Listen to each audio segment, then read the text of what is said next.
Check-in Tech. Imagine abrir o seu terminal, digitar um comando em linguagem natural e a inteligência artificial não apenas gerar o código da sua aplicação, mas também escrever os arquivos de configuração para subir toda a sua infraestrutura na nuvem na mesma hora. Isso não é o futuro, é o Vibe Coding. Mas de nada adianta prototipar um SaaS em minutos se, na hora de colocar em produção, você hospeda num servidor estrangeiro, pagando em dólar, entregando uma latência altíssima para o seu usuário. Hoje vamos entender como unir a IA com o Cloud Nacional para automatizar testes e deploys em escala comercial. E para esse papo de hoje recebo Patrícia Ramos, especialista em infraestrutura cloud e automação e diretor de produtos e engenharia na Localweb. Patrícia, seja muito bem-vindo ao Check-in Tech. Vou pedir para você se apresentar, acho que você vai fazer isso melhor do que eu. Bom dia, Cadu. Bom dia, galera. Enorme prazer estar aqui com vocês para compartilhar da nossa experiência, do que a gente vem fazendo internamente e, principalmente, do que a gente consegue entregar para nossos clientes. Muito bom, muito bem-vindo e acho que hoje vai ser um dia de muitos insights aqui, um episódio para se aproveitar aí a cada minuto, hein?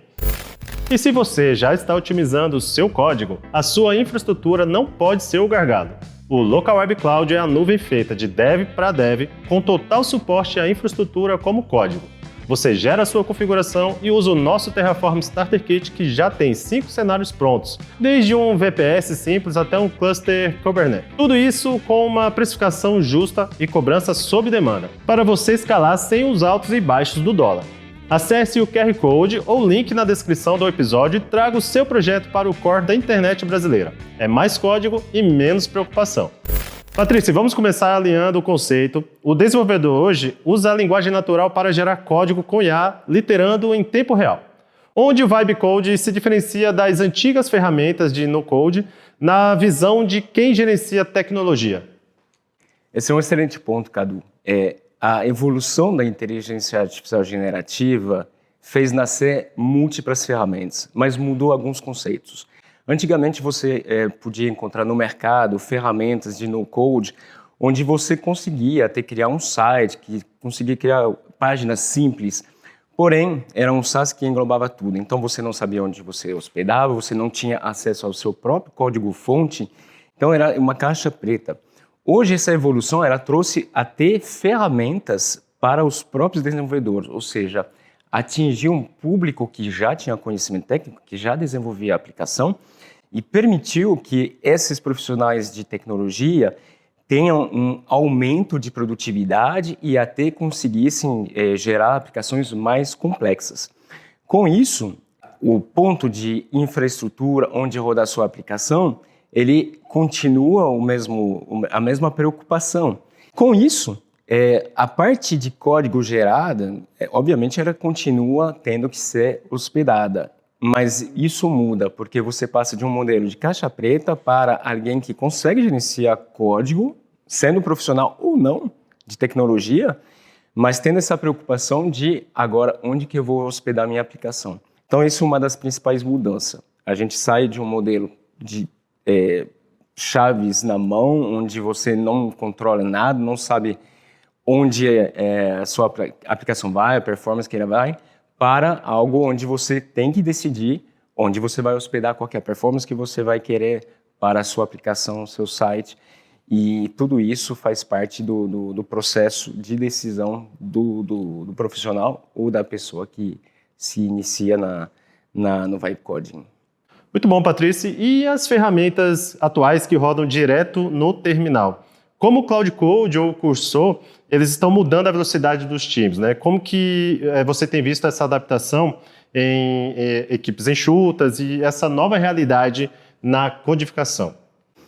Essas ferramentas elas vieram para revolucionar o dia a dia de qualquer desenvolvedor. Tem até muitas pessoas brincando que agora todo mundo tem alguém trabalhando para ele. Quando a gente fala do Cloud, deixar o Claudinho trabalhar. Então, cada desenvolvedor se tornou realmente até o líder de uma pessoa que não é nada mais que o próprio Cursor, Cloud, enfim, qualquer ferramenta aí. Então, isso deu, num primeiro momento, um salto de produtividade para todas as equipes. Cada pessoa que desenvolve conseguiu gerar um ganho.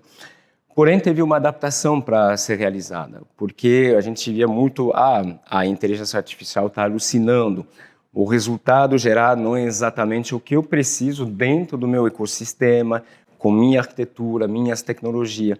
Então, teve todo um trabalho de configuração, personalização, aprimorando as ferramentas, como, por exemplo, alimentar essas ferramentas de quais são os meus repositórios, quais são as minhas tecnologias, quais são as minhas diretrizes em termos de arquitetura, em termos de tecnologia que eu quero usar dentro da minha stack, o que eu vou suportar com o meu time de operação.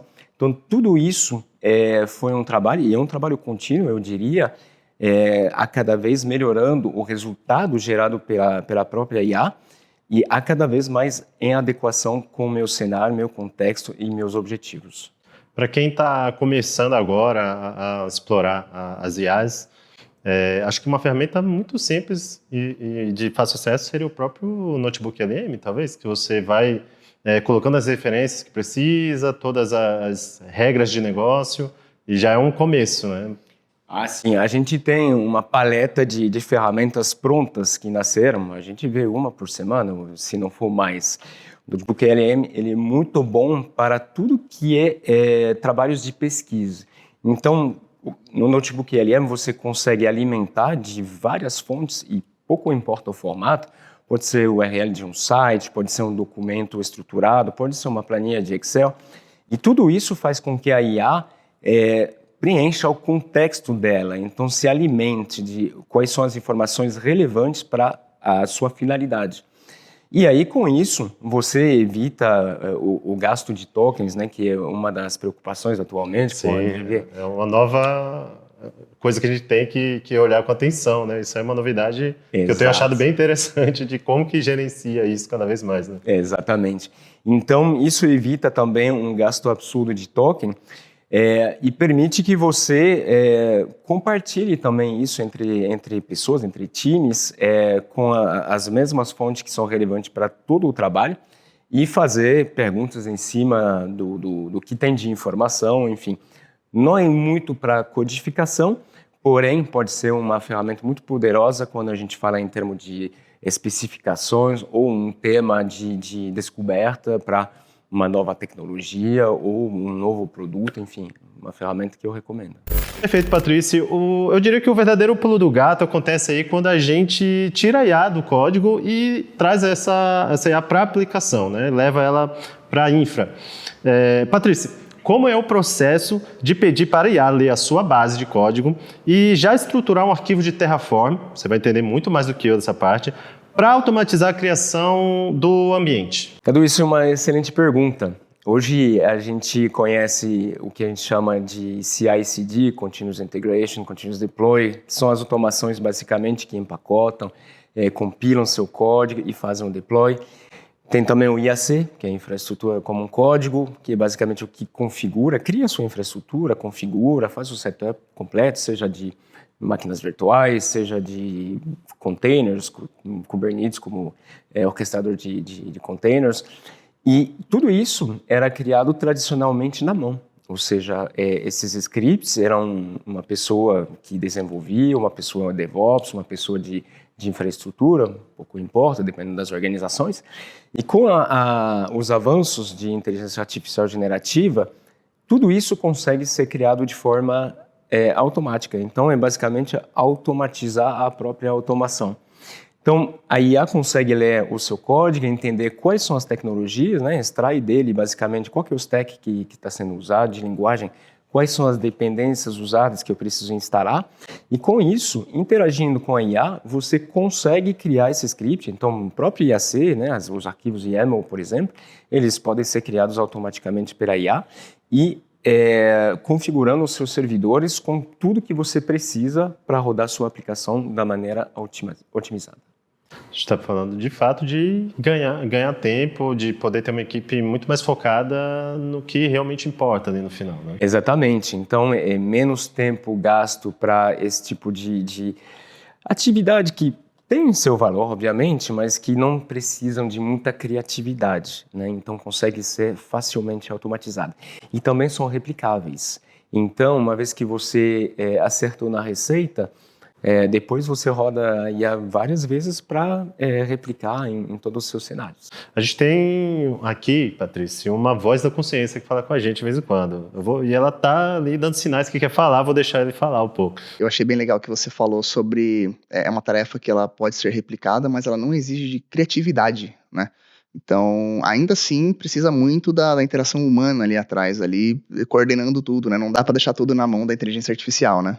Sempre haverá a necessidade do humano estar consciente e responsável por tudo que é criado. Você pode até decidir, eventualmente, não ter nenhuma interação humana no processo. É uma decisão. Para algumas coisas menos críticas, por exemplo, é possível. Porém, a responsabilidade sempre vai ser da pessoa, do ser humano. Então, vai muito do julgamento de o quão crítico uma atividade é ou não, o quão fácil é observar, controlar, monitorar, entender se tem algo que está saindo do roteiro e poder corrigir isso rapidamente. Então, vai depender muito de cenários, vai depender de próprias decisões de cada empresa, de cada pessoa, mas a gente consegue automatizar muitas coisas realmente com zero interação humana. Acho que a gente está falando então de um ponto de uma tarefa muito importante, que é revisar tudo que está saindo ali, que é uma orientação desde o marketing até aí a hora de codar mesmo, de que precisa muito de um ser humano ali de toda forma. Ele não deixa de ser importante e a gente reforça, não está perdendo espaço para IA, né? Exato, e ele pode começar a desenvolver atividades novas. Então, por exemplo, a gente vê que a gente tem um salto de produtividade quando a gente coloca IA para codar. Quando a gente decide que o code review, a revisão do código, é realizada pelo menos por um humano, isso pode gerar gargalo, porque o volume de código de aplicações que é produzido hoje, ele aumentou muito. Mas você pode também decidir que a revisão de código, code review, não precisa de ser humano. Porém, para isso você tem que ter guardrails importantes. E aí que vem o trabalho do ser humano, é entender como que eu construo esses guardrails de maneira a o resultado que é gerado pela IA está em conformidade com o que eu espero. Seja funcionalmente, porque eu preciso entregar algo que foi definido, e se eu entregar outra coisa não vai fazer muito sentido. Tecnicamente, então, eu estou respeitando basicamente todos os meus conceitos de arquitetura, eu estou usando as tecnologias que eu decidi que eu vou suportar. Segurança, minha aplicação está segura, passou por verificações de segurança. E também em termos de performance. De nada adianta colocar uma aplicação no ar se seus clientes vão acessar e não vão conseguir usar ou vai cair na hora de ter um pico.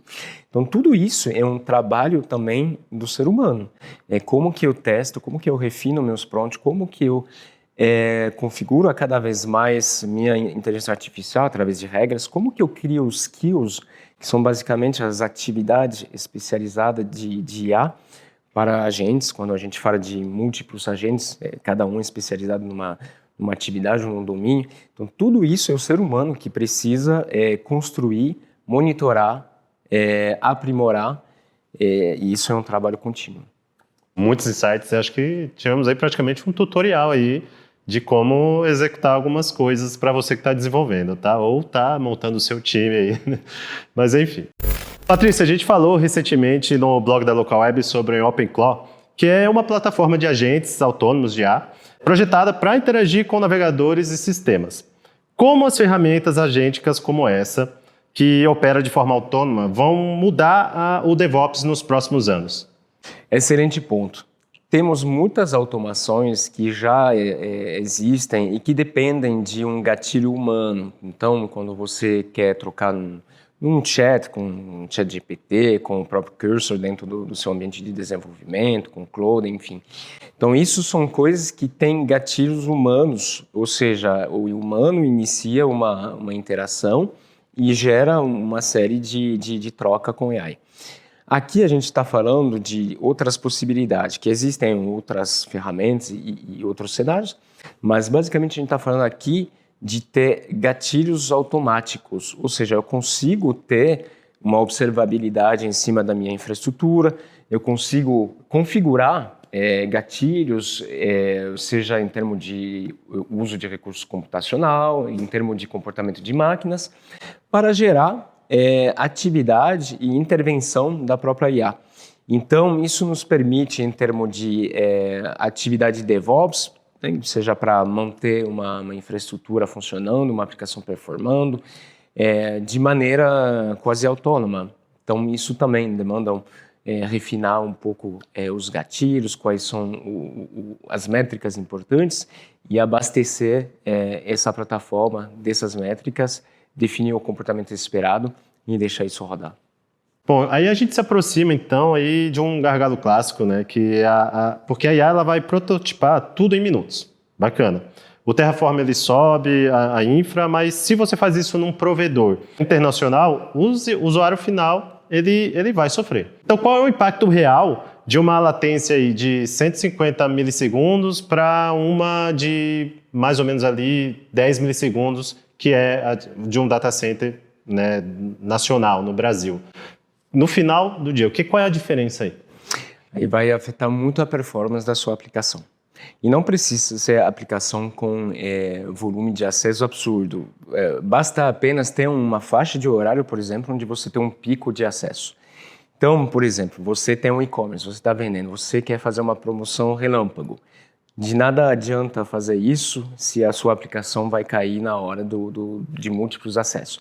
Então, é um acúmulo, é um gargalo que se gera. Não são as primeiras requests que vão começar a gerar o gargalo. É o acúmulo. Então, quando a gente multiplica essa diferença de tempo por milhares, milhões de requests, o tempo total começa a ser importante. Então, você vai começar a ter uma aplicação que vai se degradar aos poucos até eventualmente cair.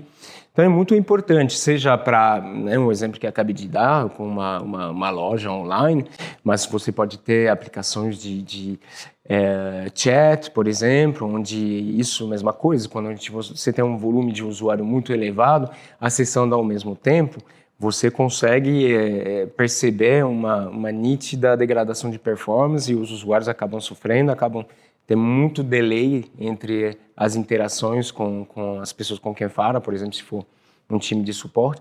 Então, aí que realmente essa latência ela pode afetar drasticamente a sua performance. Perfeito. Trazendo para um exemplo prático, tem uma alegoria aí da via com muito trânsito, né?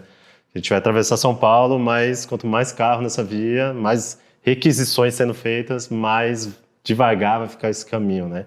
E aí, outros exemplos, a gente falou de e-commerce, falou de algumas opções, mas tem aí, quando a gente precisa preencher formulários, preencher cadastros, na compra de ingressos, de shows, acho que vai entrando um pouco nisso também? Vai, até porque muitas vezes você tem cenários onde você tem muitas integrações com terceiros, então você vai ter que chamar APIs de outras aplicações, de outros provedores, enfim. Quando você tem uma aplicação realmente que tem um cenário onde você tem essas dependências, a cada ida e volta você está tendo essa latência maior. Então, na ida e na volta, você faz um request, recebe as respostas. E tudo isso, com o volume, acaba realmente ter um impacto direto na performance. Então, tem exemplos de diversas maneiras. Exatamente. Patrícia, para fechar a nossa conta aí sobre Vibe Code, ele permite escalar muito rápido, né?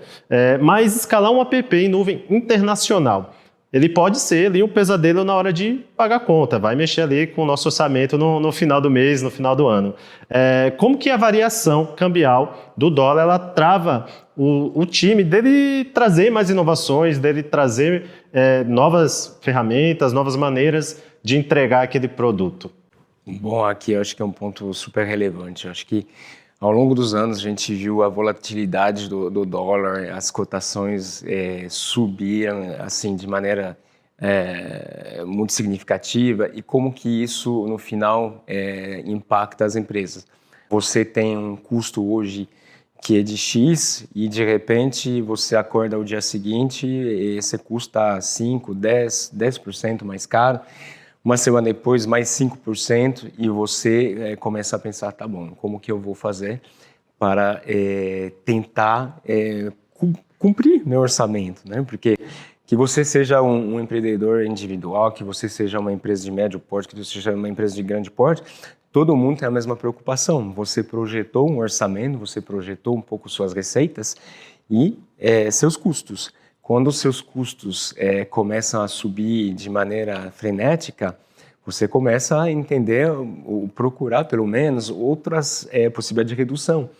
E é claro que nesses momentos você pensa 2 vezes antes de fazer um teste ou experimentar uma coisa que você não sabe se dá certo e eventualmente você perde a oportunidade, porque aquela oportunidade que você deixou por conta desse custo elevado, de repente podia ser uma super ideia ou algo que era um produto vencedor e você não capturou basicamente essa oportunidade. Então, ter essa previsibilidade, conseguir se planejar e, sobretudo, não ter aumento nesse custo. Acho que tem a questão de previsibilidade que é super importante para você poder gerenciar seu negócio no dia a dia, mas além de previsibilidade, a gente está falando aqui de um custo que não sobe, né? Ou seja, você paga realmente o que você tinha planejado e não tem que se preocupar com qualquer aumento aí.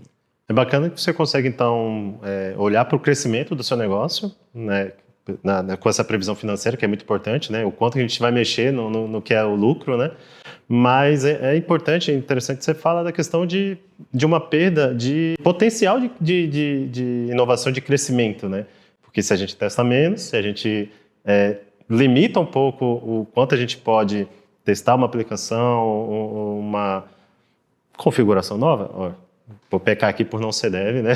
Mas é uma perda de potencial de crescimento também, quando a gente começa a não ter essa previsibilidade. É interessante isso que você traz. Exato. Sem falar, eventualmente, de um trabalho operacional para tentar reduzir o uso de infraestrutura, porque o custo subiu. Então, você vai ter pessoas que, ao invés de focar na entrega de valor para os clientes, para o negócio, vão ter que focar realmente num trabalho operacional, um trabalho de caçar, né, em cada oportunidade de redução para justamente tentar voltar para o que você tinha de orçamento. Então, é até um efeito duplo aqui, né? O impacto é bem positivo, então, quando a gente está falando de uma infra nacional, que a gente está falando de latência, de velocidade, e também a previsibilidade aí de custos, né? Isso acho que é um grande diferencial. Perfeito, Patrícia. Acho que a gente teve aqui uma baita aula. Inclusive, muito obrigado por aceitar participar aqui com a gente. Mas quem quiser saber mais, quiser continuar esse papo e conhecer mais o Patrícia, onde é o melhor lugar para te encontrar? Perfeito. Bom, eu acho que o LinkedIn pode ser um bom caminho aí. Então, no meu LinkedIn, Patrícia Ramos, seria o link aqui na tela para quem quiser entrar em contato, fazer conexão, enfim. Acho que é um canal ótimo para esse tipo de coisa. E você que acompanhou esse mergulho técnico até aqui, qual foi a primeira aplicação ou rotina de servidor que você conseguiu subir 100% usando o assistente de IA? E lembre-se, se a IA acelerou seu código, o Local Web Cloud garante a baixa latência e a autonomia que você precisa para rodar isso no Brasil. Acesse pelo QR Code e assuma o controle. E antes de encerrar, eu vou pedir, Patrícia, deixa aí o seu último recado para quem está ouvindo a gente, deixa uma dica, um conselho, ou deixa só um recado que você queira deixar. E é clássico aqui que todo mundo que vem no Check-in Tech encerra o nosso episódio tocando aqui a sineta do Check-in Tech, fazendo o check-in que todo mundo questiona. Por que no final? A gente já conversou sobre isso. Vou deixar aí com o Patrícia. Perfeito. Bom, foi um grande prazer estar aqui, poder falar de tecnologia, poder falar de negócio, poder falar de como que a Local Web tem serviços e produtos para ajudar o empreendedor na sua jornada, falar de como que a jornada de cada empresa, cada desenvolvedor, cada profissional de tecnologia ou cada pessoa que tem um interesse genuíno para isso e queira se lançar, como essa jornada está mudando e como que a gente tem soluções a cada vez mais adequadas e como que a Local Web consegue ajudar vocês com suas soluções. Então, gente, é uma jornada sem fim, é algo que a gente acompanha num ritmo e uma cadência que é frenética, mas para quem quer entrar nessa, ou quem já está nessa e quer evoluir, melhoria contínua, aprimoramento de ferramentas, E troca, é muito importante trocar com outras pessoas. Muita gente está nesse mundo e essas trocas são extremamente valiosas. Então, estamos aqui para apoiar a jornada de cada cliente e conte com a gente sempre e acompanhe nossas evoluções aqui. E lembrando que o Chicken Tech está em todas as plataformas de áudio, mas se além de ouvir você também quiser assistir a gente, estamos no YouTube e também no Spotify em formato de vídeo.